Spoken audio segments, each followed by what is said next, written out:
और इस वक्त एक बड़ी खबर, टारगेट किलिंग और बस दुर्घटना, दो ऐसे मामले जिसमें मृतक के परिजनों को मुआवजा का ऐलान किया गया है। 5 लाख रुपए की सहायता राशि की घोषणा की गई है। एलजी मनोज सिन्हा ने की है घोषणा। आतंकियों ने की थी दीपक कुमार की हत्या। अनंतनाग के अशाजीपुरा में ये घटना हुई थी और टारगेट किलिंग के साथ साथ जो बस दुर्घटना हुई है उसके भी जो लोग उस पे मारे गए हैं उस दुर्घटना में उनके घर वालों को भी मुआवजा मिलेगा। और इधर जो दीपू यानी दीपक कुमार उर्फ दीपू जिसको कल आतंकियों ने गोली का निशाना बनाया, उसके घर वालों को भी सहायता के तौर पर 5 लाख रुपए की राशि दिए जाने का ऐलान किया गया है। आतंकियों ने की थी दीपक कुमार की हत्या। अनंतनाग में ये हत्या कल देर शाम हुई थी और इसी को लेकर आज ये मुआवजे का ऐलान किया गया है। और ये जो तस्वीर आप इस वक्त देख रहे हैं ये बस हादसे की तस्वीर है और इस बस हादसे में भी अब तक जो जानकारी मिली उसके मुताबिक 10 यात्रियों की मौत हो चुकी है जबकि 55 जख्मी हैं। और ये बस जम्मू के झज्जर कोटली में हादसे का शिकार हो गई। बस के गहरे खाई में गिरने से 10 यात्रियों की मौत हुई है जबकि 55 जख्मी बताए जा रहे हैं। ये भी आशंका जाहिर की जा रही है कि जो मृतक है उनकी संख्या बढ़ सकती है क्योंकि कई ऐसे हैं जो काफी गंभीर रूप से घायल हैं। और ये बस अमृतसर से कटरा जा रही थी तो इस हादसे का भी जो लोग शिकार हो गए हैं जिनकी मृत्यु हो गई है उनके परिवार वालों को भी मुआवजा की राशि का ऐलान किया गया है।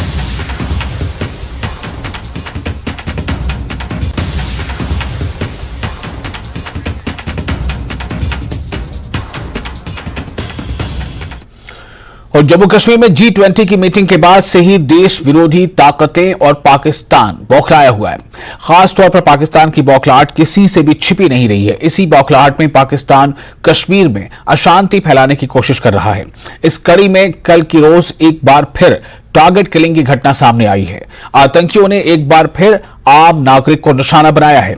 अनंतनाग में आतंकवादियों ने एक युवक दीपक कुमार जो उधमपुर के रहने वाले हैं उन्हें गोली मारकर उसकी हत्या कर दी। कौन था दीपक? और दीपक कुमार एक निजी सर्कस में काम करता था।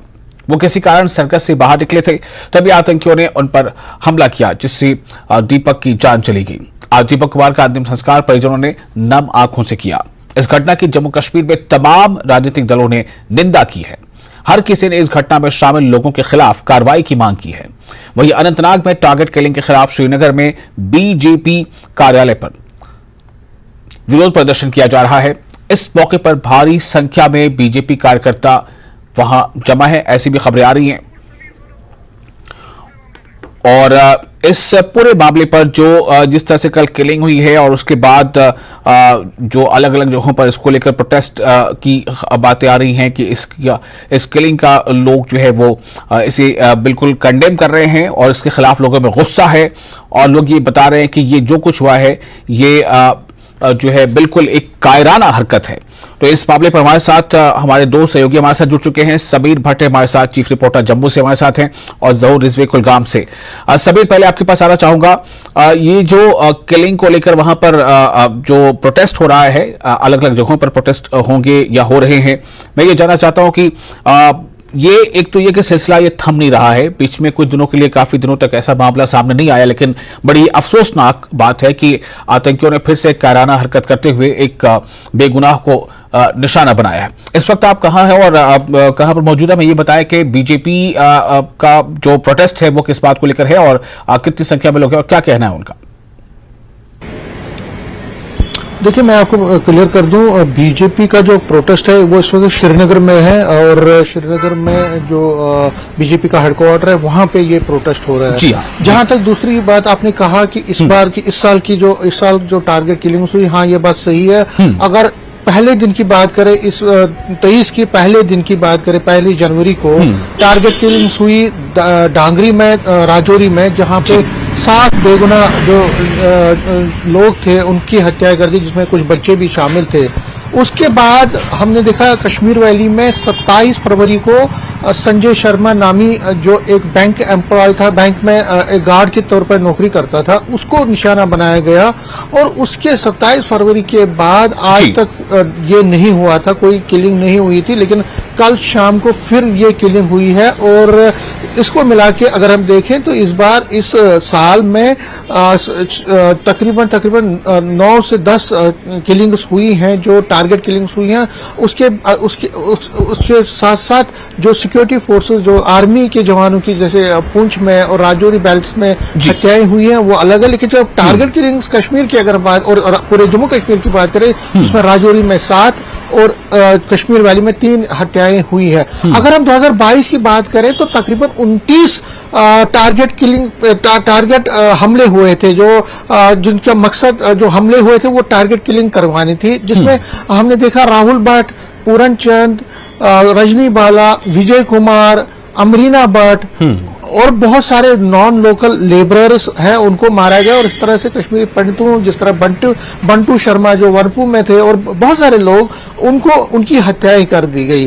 तो जो 2022 से जो एक्चुअल में जो 2020 से जो ट्रेंड चली थी, जब आपने देखा था अजय भारती नामी एक कश्मीरी सरपंच जो था, कश्मीरी पंडित सरपंच था, उससे ये ज्यादा फ्लेयर अप हुआ। और उसके बाद हमने देखा एक स्प्री हुआ, एक कंटिन्यूअस प्रोसेस चला।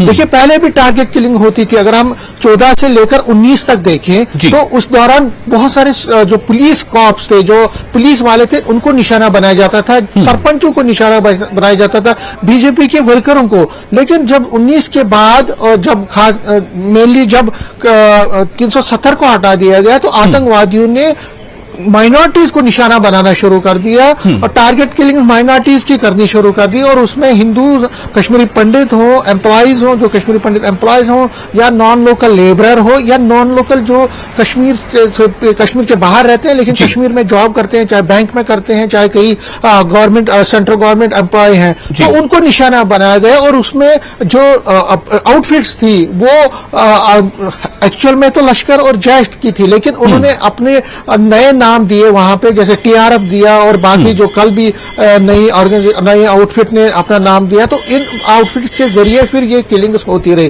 तो मकसद क्या है? मकसद इनका यही है कि डर पैदा करना, डर के साथ साथ एक लाइमलाइट में आना। देखिए एक तो डर पैदा होता है अगर माइनॉरिटीज की किलिंग होती है। आपने देखा यहाँ पे तकरीबन 8 महीने तक लगातार कश्मीरी पंडित प्रोटेस्ट करते रहे, जब पीएम पैकेज एम्प्लॉयज प्रोटेस्ट करते रहे, जब वहां पे राहुल भट्ट की और बाकी रजनी बाला और उससे पहले दीपक चंद की हत्या की गई थी। उसको देखते हुए यहाँ पे प्रोटेस्ट किए गए। तो भय था, डर था, उसके साथ साथ लाइमलाइट में आतंकवादी आ जाते हैं, उनकी जो कायराना हरकत है वो लाइमलाइट में आती है। तो उनकी मकसद भी यही है कि वो ज्यादा से ज्यादा मीडिया अटेंशन ग्रैब करे, वो ज्यादा से ज्यादा इंटरनेशनल अटेंशन ग्रैब करे। तो ये मकसद रहता। तो अगर हम देखें, अगर हम जम्मू कश्मीर के आतंकवाद को देखें तो 14 से लेके 19 तक पंच, सरपंच और पुलिस वाले जो थे उन पे हमले ज्यादा होते थे। लेकिन 19 के बाद हमने देखा कि जो 370 को हटाया गया, तो उसके बाद माइनॉरिटीज को हमला किया गया। तो ये कंटिन्यूस है। लेकिन उसमें मर कौन रहा है? इसमें गरीब मर रहा है, इसमें जो आम निहत्ते लोग हैं। देखिए कल दीपू जो है बेचारा लोन अर्नर था, उसके घर में प्रॉब्लम्स है, उसका भाई ठीक नहीं है, बाप भी ठीक नहीं है, प्रेग्नेंट उसकी वाइफ थी, तो उसको मारा गया। तो हासिल क्या हुआ? इसी तरह से आपने देखा उससे पहले राहुल भट्ट पिछले साल, तो उसको क्या हुआ? जो 7 लोग जो डांगरी में मारे गए, तो हासिल क्या हुआ? लेकिन आतंकवादियों का ये है कि वो किसी भी तरह से ये दिखाना चाहते हैं कि उनकी प्रेजेंस जम्मू कश्मीर में है। क्योंकि आपने सही कहा, G20 का जो अच्छा इनेकाद हुआ और उसके पहले ऑपरेशन ऑल आउट 1, 2 और 3 में जिस तरह से बहुत सारे कमांडर्स को मारा गया, पिछले खासकर 2014 से जो ऑपरेशन ऑल आउट शुरू किए गए थे, उसके बाद बहुत सारे कमांडर्स को मारा गया। तो लेकिन आतंकवादी चाहते हैं कि वो अपनी प्रेजेंस दिखाए, वो दिखाना चाहते हैं कि उनकी प्रेजेंस जम्मू कश्मीर में है। तो इसीलिए वो टारगेट किलिंग्स कर रहे हैं, वो माइनॉरिटीज को हमला कर रहे हैं, वो बेकसूर जो निहत्ते लोगों को मार रहे हैं। और हमने देखा लेबरर्स को मारना, एम्प्लॉयज को मारना, बैंक्स में जाके, स्कूल में जाके, ऑफिस में जाके, या जो लेबरर है उसके जहां पे वो काम करते हैं वो सोते हैं तो काम उनको टारगेट किया जा रहा है। तो कुल मिला के ये जो परिस्थिति है, ये कोई अच्छी बात नहीं। हालांकि सरकार अपनी तरफ से सिक्योरिटी एजेंसीज अपना काम कर रही है, बड़े पैमाने पे आतंकवादियों के खिलाफ एक बहुत बड़ा अभियान भी छेड़ा जा रहा है। बहुत सारे जो टारगेट किलिंग में मुलविस है उनको पहले भी मारा गया, और आज डीजीपी दिलबाग सिंह ने भी कहा है मुझे लगता है ये तमाम चीजें जो है असर डालेंगी। जहूर हमारे साथ है, मैं उनसे भी एक सवाल करना चाहूंगा। जहूर, आप कुलगाम में है, मुझे ये बताएं कि ये जो ताजा ये जो वाकया टारगेट किलिंग का, इसको लेकर किस तरह की बातें हो रही हैं? क्या समाज में, सोसाइटी में लोग क्या बातें कर रहे हैं, और ये फिर से मतलब ये एक नई चर्चा का विषय बन गया है? और इसको लेकर क्या अब ऐसा लगता है कि जो कोई भी लगातार निशाना जो माइनॉरिटीज को बनाया जा रहा है, क्या उनके अंदर फिर से एक बार जो है अदम तहफ्फुज का एहसास जो है वो जग जाएगा?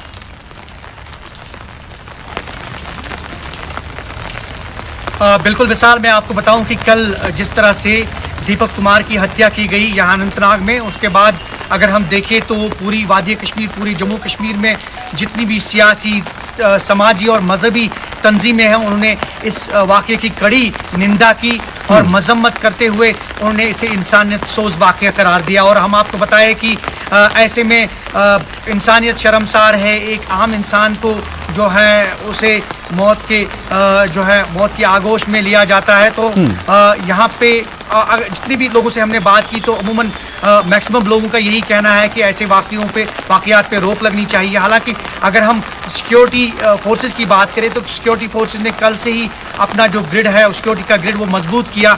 अगर हम दोनों अजला की बात करें, आपको पता होना चाहिए, मिसाल मैं आपको बताऊं कि मैक्सिमम जो टारगेट किलिंग्स है वो जिला कुलगाम में ही हुई।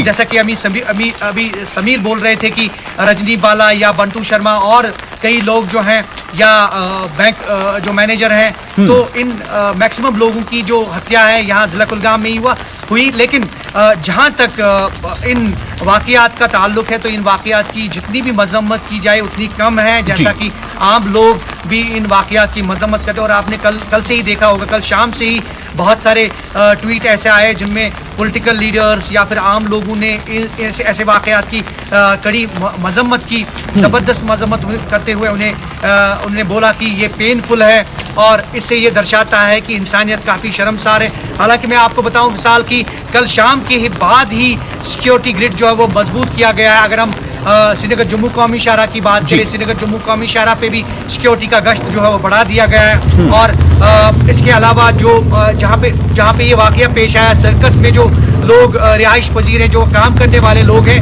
उन्हें कहा गया, उन्हें एडवाइजरी जारी की गई है कि वो बाहर ना निकले फिलहाल। और उसके साथ साथ जो जहाँ माइनॉरिटीज रहते हैं या जहाँ पे उनका असर है, तो वहाँ पे भी सिक्योरिटी का गश्त जो है वो काफ़ी बढ़ा दिया गया। हालांकि जो जम्मू कश्मीर पुलिस है वो भी अलर्ट पे है, साथ में security for in close coordination with other security agencies, सभी एजेंसीज जो है वो मुतहरिक हो गई है कल के वाक़ये के बाद। हालांकि जैसे कि समीर ने भी बताया कि G20 का जो कामयाब जो इवेंट है उसके फ़ौरन बाद ऐसे वाक़यात रोनुमा होते हैं। हालांकि कई सियासी जमातों ने भी जो है इस बात की, इस वाक़ये की ज़बरदस्त मजम्मत की। जैसे कि मैंने पहले भी बताया कि जो भी पॉलिटिकल पार्टीज हैं उसके बगैर भी जो आम समाजी अंजुमने हैं उन्होंने भी इस वाक़ये की ज़बरदस्त मजम्मत की।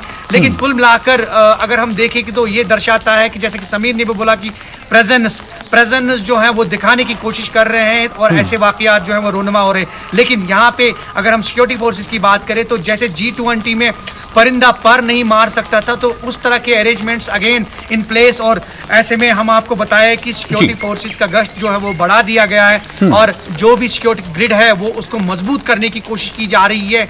और ये कोशिश की जा रही है कि ऐसे वाक़यात पे रोक लगाई जाए। और जहाँ जहाँ माइनॉरिटीज़ रहते हैं या फिर नॉन लोकल्स रहते हैं जो मजदूर हैं, मजदूर पेशा, और अगर हम श्रीनगर जम्मू कौमी शाहरा की बात करें तो काफ़ी इलाकों में जो है अभी नॉन लेबरर्स जो हैं वो काम करते हैं, वहाँ पे भी एडवाइजरी और साथ में वहाँ पे सिक्योरिटी का गश्त जो है वो काफ़ी बढ़ा दिया गया है।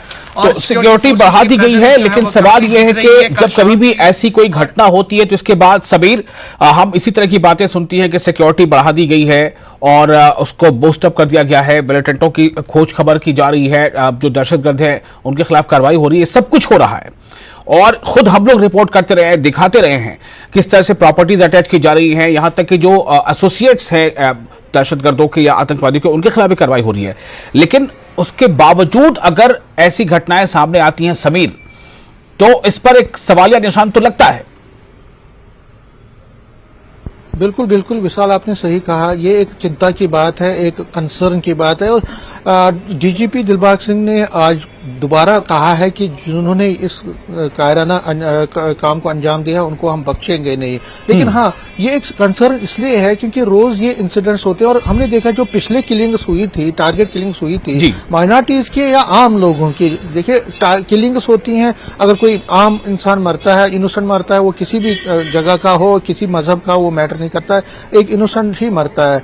तो जितनी भी किलिंग्स हुई है उनमें मैक्सिमम जो पुलिस का दावा है कि जो आतंकवादी उसमें मुलविस थे उनको मारा गया है। लेकिन तब भी आतंकवादी, देखिए जंगलात मंडी जो ये जो एरिया है, जो कल शाम को ये जो घटना है हार्ट ऑफ सिटी में इस तरह से घटना हुई, तो ये एक बड़ा कंसर्न है, अलार्मिंग बेल्स देता है। और सिक्योरिटी फोर्सेस को अब नए सिरे से सोचना पड़ेगा कि आखिर वो जो अपना फाइट तो करते हैं, वो दावे तो करते हैं, वो कोशिश भी करते हैं कि आतंकवाद का जो सिलसिला है या उसकी जड़ें हैं उसको खत्म की जाए, लेकिन तब भी कहीं ना कहीं ये जो ऐसे इंसिडेंट्स हो रहे हैं, ऐसे अटैक्स हो रहे हैं जिसमें मासूम लोगों की जान जा रही है, ये पूरी तरह से किस तरह से रुकेगा, उसके लिए एक नई हिकमत अमली अपनानी पड़ेगी सिक्योरिटी फोर्सेस को। और उसमें मैं आपको बता दूं कि सिक्योरिटी फोर्सेस को फ्री हैंड देना पड़ेगा। और जहां जहां पीएम पैकेज एम्प्लॉयज हो, माइनॉरिटीज हो, बाहर के लोग जो नॉन लोकल लेबरर, जिस तरह से जोहर भी कह रहे थे, बहुत सारे लोग वहां पे काम करते हैं, बिहार से, यूपी से, वेस्ट बंगाल से, कई कई जगहों से वहां पे जो है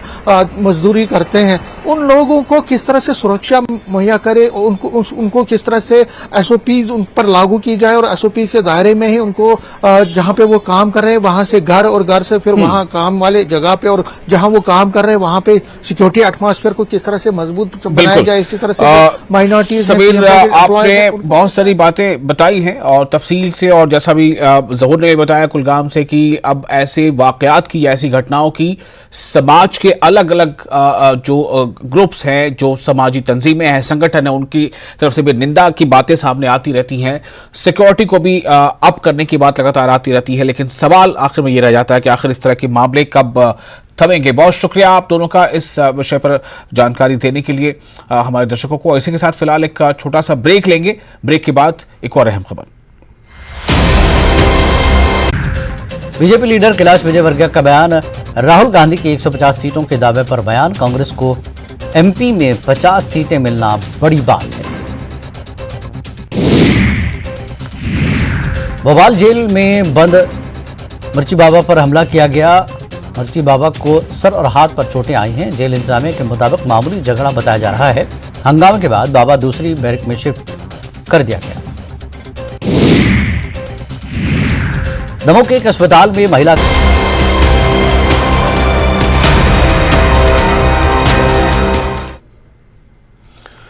ब्रेक के बाद एक बार फिर आपका स्वागत है। आप देख रहे हैं न्यूज़ 18 के लेक्चर 5 का पंच। अनंतनाग में टारगेट किलिंग के खिलाफ श्रीनगर में बीजेपी कार्यालय पर विरोध प्रदर्शन किया जा रहा है। यहां हमारे संवाददाता रईस मागरे मौजूद है, जो मजीद जानकारी हमारे साथ शेयर करेंगे। रईस, मैं आपके पास सीधे आ रहा हूं। ये जो प्रोटेस्ट है, ये किस बात को लेकर है और प्रोटेस्ट किस तरह से किया जा रहा है? क्या कह रहे हैं यहाँ पर प्रोटेस्टर्स?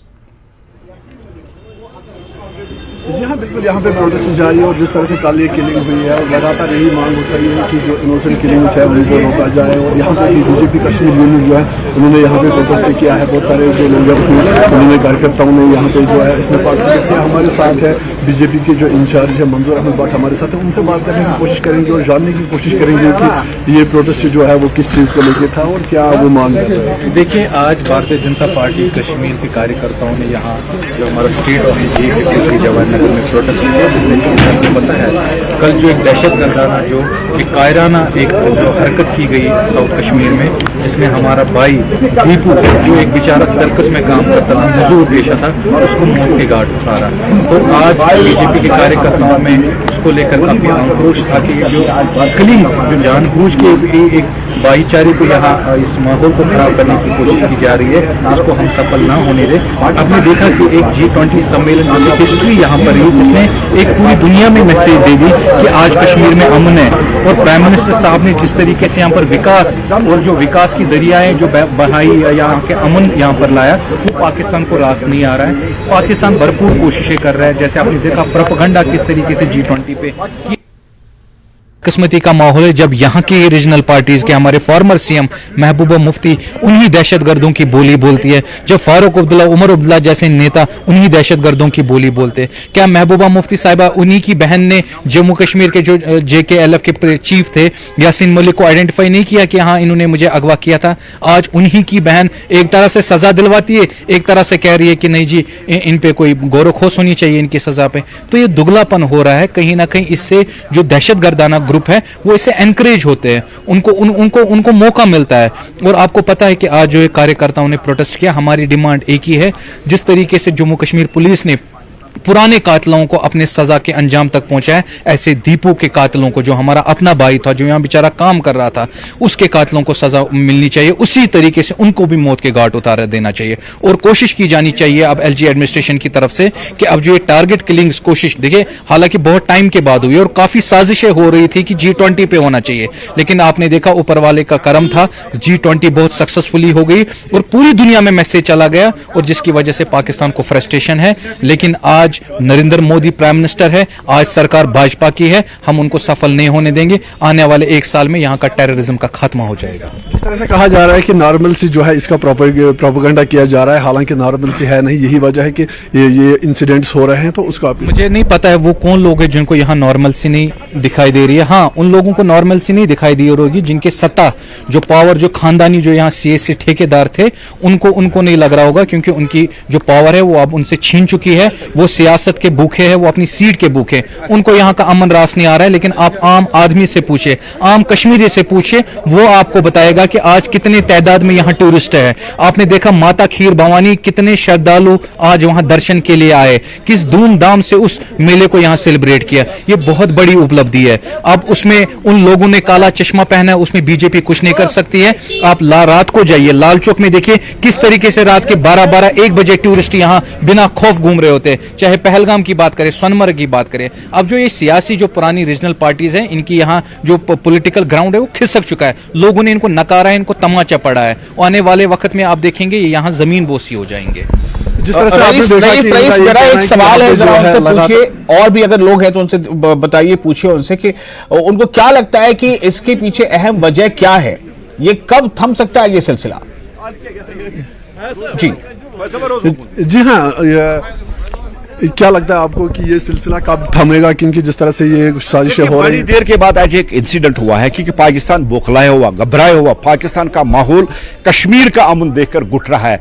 इसलिए कल पाकिस्तान के कायर आतंकवादियों ने, बुजदिलों ने कायराना हरकत करके एक मासूम, बेगुनाह, बेबस, मजबूर गरीब मजदूर की हत्या करके ये मैसेज देने की कोशिश की अभी दहशतगर्द जिंदा है, लेकिन दहशतगर्दी का अंत हो चुका। और जो सवाल ये है कि वो कामयाब कैसे हो जाते हैं, आखिर वो इस तरफ आ कैसे जाते हैं? और उनके सपोर्टर्स का नाम निशान कश्मीर से मिटा दिया जाएगा, जिस तरह से G20 समिट कामयाबी के साथ हुई। इस तरह से किलिंग हो रही है, तो वो आखिर कामयाब किस तरह हो रहे हैं इसी किलिंग को अंजाम देने में? देखिए, अंधेरे में आना, छुप के आना, बुजदिलों की तरह आना और किसी नहते मजदूर पे गोली चलाना, इसमें कोई बहादुरी नहीं है।